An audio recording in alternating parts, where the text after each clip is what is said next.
Yo, what's going on, guys? It's Lou from Lou's Life, and welcome to another review with Lou. Now, firstly, I just want to apologise because in this video I am going to be taking a few deep breaths. I'm not really feeling too good at the minute, but I just wanted to get this review out there because I did actually really enjoy this film. The film that we're actually talking about today is Black Widow. Finally, we did actually manage to get a Black Widow movie from the original six Avengers, shall I say. I'm actually glad that we actually finally got this, and to be honest, it was actually a good film. The only one thing that I would take away from this film at the second is just it's a shame that it didn't come out sooner. But with that said, I'm going to go straight in. So first things first, we're going to have talk about the actual actors, and every single actor in this film actually smashed it. Like, I'm talking about Scarlett Johansson. I thought she was really good. But like, it was, you see another side to Black Widow, Natasha Romanoff in this whole film. Like, you do see a different side to her. Going on to Rachel Weisz's character as the mum.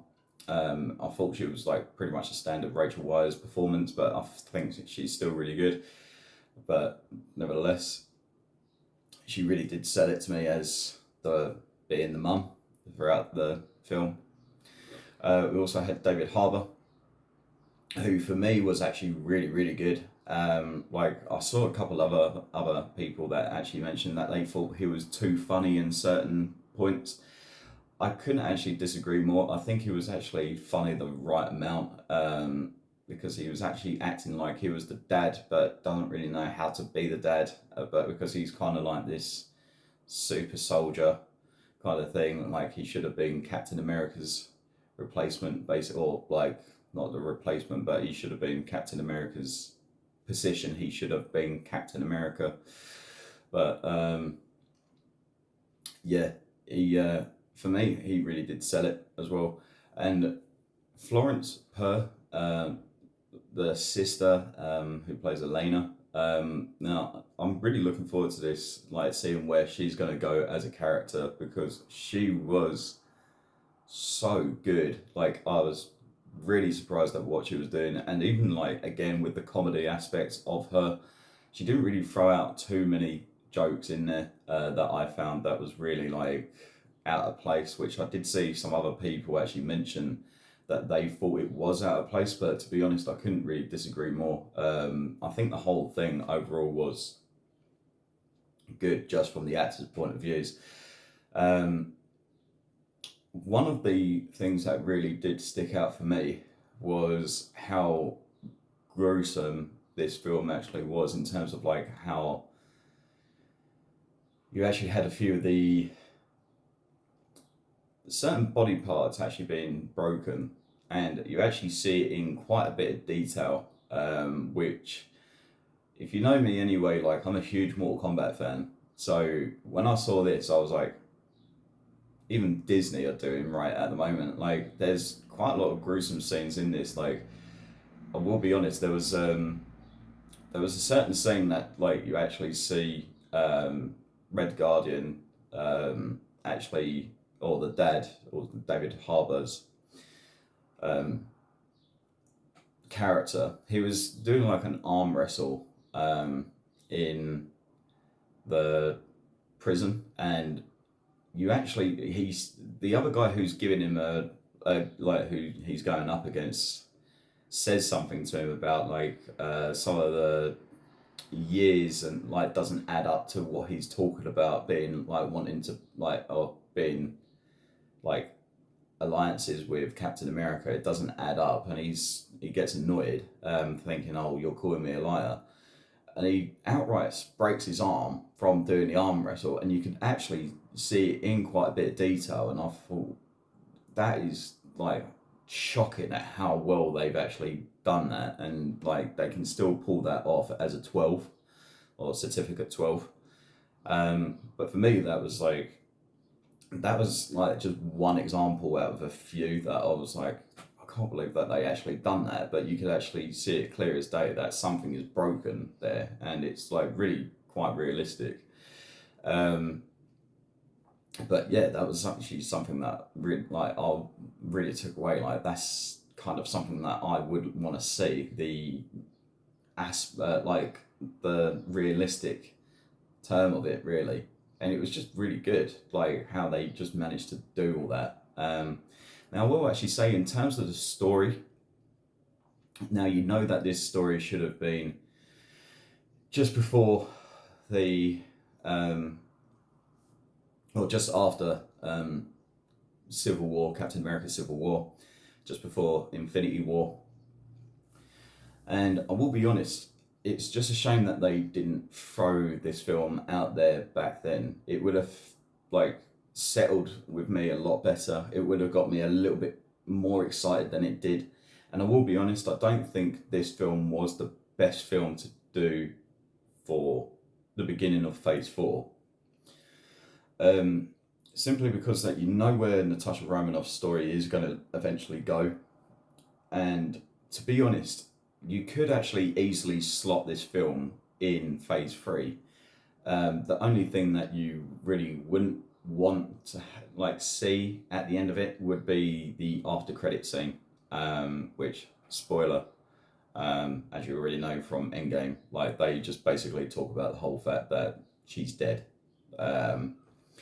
And it's kind of like, not a waste, but it was kind of like a situation where you was like, the after credit scene is that you know why they've done that. They're only setting up Hawkeye TV series, and I think it was just like, if you just take away that after credit scene, it would have easily fitted into Phase 3.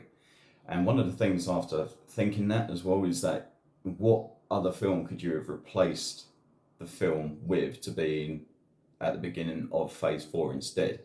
Now, for me, with this film that I'm about to suggest as well, I didn't really like it, but it's just how it should have, how I would have thought, okay, it could have been a better kickstart of Phase 4. And that is actually Captain Marvel. I think if they actually swapped it around, not in terms of times or anything, like if Black Widow's story was like the year that Captain Marvel came out, I'm just saying, like, if they rearranged it a bit, like literally it was Civil War, then had Black Widow, then Black Panther, and so on and so forth. Like, I think it would have been better that way. And having Captain Marvel, like, this is beginning of Phase 4, and you can have the origins then, because obviously that was based in the 90s.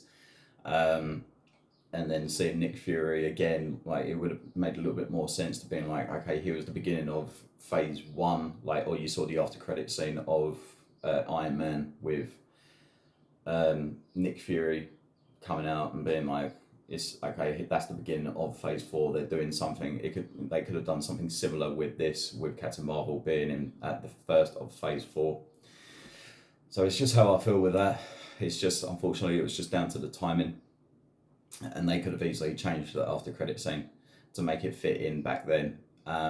But nevertheless, I did really, really enjoy this film. Like, again, I've got a couple of friends that haven't actually seen the full Marvel Studios universe, and now, like, if they were to suggest to me what I think personally would be best for them to watch, I would actually throw in Black Widow in there into the Phase 3 mark. I think they would appreciate it a lot more, and then I would only just say, look, just don't watch the after credit scene. That's all you have to do, and they won't. Like, that's how I would go around it. And yeah, that's all with that. So overall, like, I did find this film really good. Like, I would definitely recommend it to a Marvel fan. Like, if you are a Marvel fan, I don't even have to tell you to go and watch it, because you would have already been there. I'm actually going to give this film like a 7.5 for an overall rating. It would have been a lot higher if it just came out back then. There was only one very, very minor thing that I would say, which I'm really shocked that I'm about to say this, to compare to what it is for the Marvel film, or well, for it to be a Marvel film. But I was actually quite shocked about the editing. Like, there's a certain scene when you first see Natasha Romanoff coming against Taskmaster, and the cuts were just so quick. There's a certain point that Taskmaster does a flip of a car, or the car that Scarlett Johansson or Black Widow is driving, and it's like it's a simple flip, and like she's like shooting at him, and you just think like the cut is just so quick. I think I counted like there must have been 6 or 7 cuts within a 2 second slot. I was like, for the first time there, you're actually seeing a bit of action. Like that is like the main first bit of action that you really do see. I think personally. Actually, no, that's not. Actually, take that back. Is there's something else that you see before that, but prior to the first bit that you actually see with Taskmaster. Yeah, you do really. There was a lot of cuts, so I couldn't really gather what was actually going on because it was so quick. And yeah, it was just it was actually quite surprising that I actually said that. But there was only a few of them. But I'm just thinking that because of the time that they had, where this film got pushed back so much, I wouldn't have actually thought that I would actually be saying something like that, really. But again, nevertheless, that's actually the only reason why I've just knocked the score rating down for myself.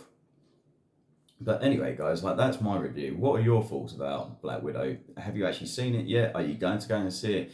If you have seen it, what did you think? Do you agree with what I'm saying that they should have actually like brought this out before, or in the middle of Phase 3 and not the beginning of Phase 4?